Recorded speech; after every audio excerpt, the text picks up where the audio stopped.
Hockey fans in Ottawa have enjoyed 40 years of 67's hockey. 40 years of formidable performers like Potvin, Smith, Castles, and McCauley. 40 years of unforgettable games, great teams, and exciting goals. Much of the 67's history was played under the watchful eye of longtime coach Brian Kilrea, a man who defines junior hockey greatness. Together, Brian and the boys created some of the all-time greatest moments in OHL history, starting with their first night on the ice in our centennial year. Since then, the 67's, a family of brothers who have donned the red, white, and black, have shaped the legacy of this distinguished franchise with over 1,500 wins, 12 division titles, 3 OHL championships, and a pair of Memorial Cups. Now we relive 40 years of junior hockey by counting down the top 40 moments in Ottawa 67's history.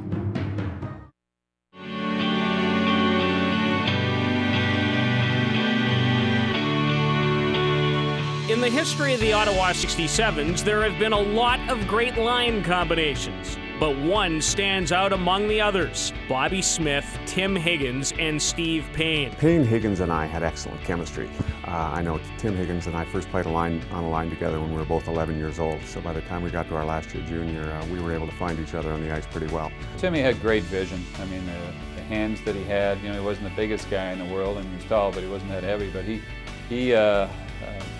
wanted the puck, he wanted to make plays, he had a lot of confidence in things that he did. Bobby Smith had a tremendous reach, great on face-offs, good skater, strong. I mean, he could shoot, score, pass. And Steve Payne, and he was about 6'4" and over 200 pounds. We used to call him Wags because he was always like in a grumpy mood, and that's the way he played too. I still haven't seen a line, a junior line that was as good as those guys. Best junior line I've ever seen. After the 1977-78 season, the trio would take their games to the National Hockey League. And in June of 1978, they learned their pro hockey fates. Draft day was a lot of fun. Not often in junior hockey do you get 3 line mates drafted among the first 19 players. And so, you know, we headed to Montreal, and it was at the Queen Elizabeth Hotel, and I was picked first. Tim Higgins was 10th and Steve Payne was 19th, with the added bonus that Payne and I were able to play together the next year in Minnesota. Collectively, Bobby Smith, Tim Higgins, and Steve Payne would go on to play close to 2,400 games in the National Hockey League and record over 700 goals and 1,850 points.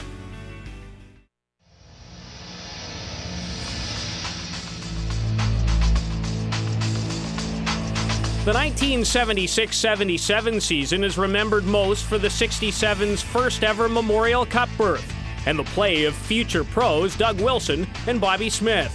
But one of the veteran leaders of the team, Tom McDonnell, was credited with a feat that hasn't been matched since.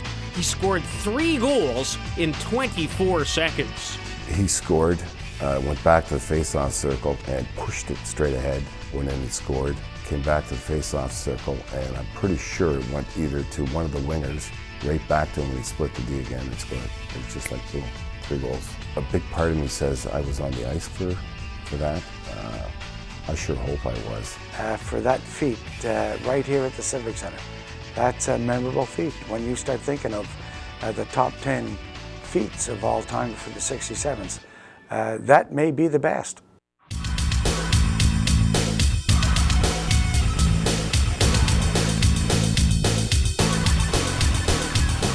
The 2002-2003 season will be remembered for the incredible offensive seasons enjoyed by a pair of line mates, Corey Locke and Matt Foy. I ran out of words to describe these guys. It was like Joe Montana and Jerry Rice. The other guy knew exactly where the other guy was going to be at a precise moment. Corey's a left-hand shot. Matt Foy didn't like to carry the puck. He liked to be breaking and getting it on the move, so you need the left-hand centerman to get him the puck, and it was just a natural fit. So when they got put together, It was almost like they were made for each other. In their only year together, Locke and Foy combined to score 124 goals and 283 points, finishing first and second respectively in the OHL scoring race. Their incredible season continued in the playoffs, where they combined for 30 goals and 69 points in 23 playoff games, leading the team to yet another berth in the OHL final.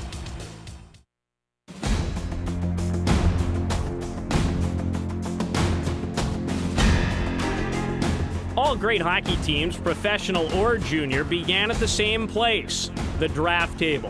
The 1999 Memorial Cup champion Ottawa 67s were no different. 3 years earlier, in 1996, Brian Kilrea selected with his first 4 picks Mark Bell, Matt Zoltek, Lance Galbraith, and Dan Tessier. In Kilrea's estimation, the 67s have not enjoyed a better day at the draft. I'd be hard-pressed to name 4 better ones because they all had such good standing careers. Galbraith, Bell, Tessier, and Zoltek would combine to play in close to 1,000 games with the 67s. They would all be part of the Memorial Cup winning team in 1999.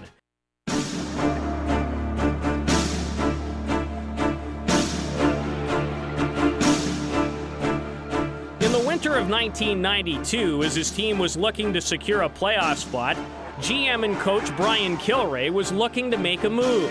He needed a number 2 center to play behind top scorer Brett Seguin. He looked to the Sudbury Wolves and found a match. They needed a goalie, and I said that I would take a kid that they had playing on the 4th line, left wing. And they knew Mike Pekka. They had drafted him early the year before, but he just wasn't quite ready to blossom. But our scouts had seen him and I had seen him, and I thought he was going to be a pretty good hockey player. And I said, you can have this goalie, and I said, it's one of those situations where you'll win now and I'll win later. The 67s certainly won later as Mike Pekka blossomed into one of the greatest players to ever play for the 67s, but not without a few bumps along the way. Mike had a curfew problem with us when we were up in Sudbury, and we had to play the next night in Sault Ste. Marie, and Mike wasn't dressing for the game because he thought he was going to be suspended by the boss, and Killer said, no, you're playing, you'll get your treatment for what you did last night eventually. So it ended up that Mike is the only player that I've ever seen in history in any hockey game that played a whole period without coming off the ice, and that was his punishment for the night before. Mike Pekka enjoyed 2 100-point seasons for the 67s before jumping up to the NHL, where he established himself as one of the league's top all-round players.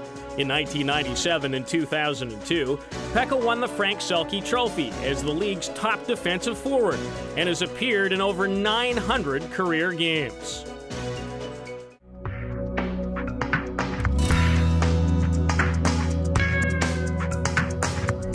In the fall of 1969, a fresh-faced 16-year-old from Hamilton, Blake Dunlop, arrived in Ottawa and made an immediate impact. He scored a goal in his very first shift, 17 in all in his rookie season, and eventually developed into the leader of the 67s. I admired Blake a lot. He came from like the other side of the track, you know. Blake was a star tennis player, you know, in Canada as a junior. He was an outstanding athlete all around.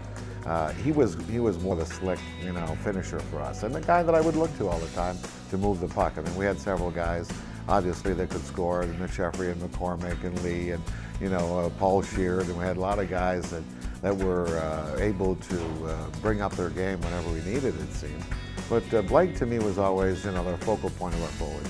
In 1972-73, Potvin helped Dunlop record a 67s milestone, as the captain became the first player in team history to lead the league in scoring.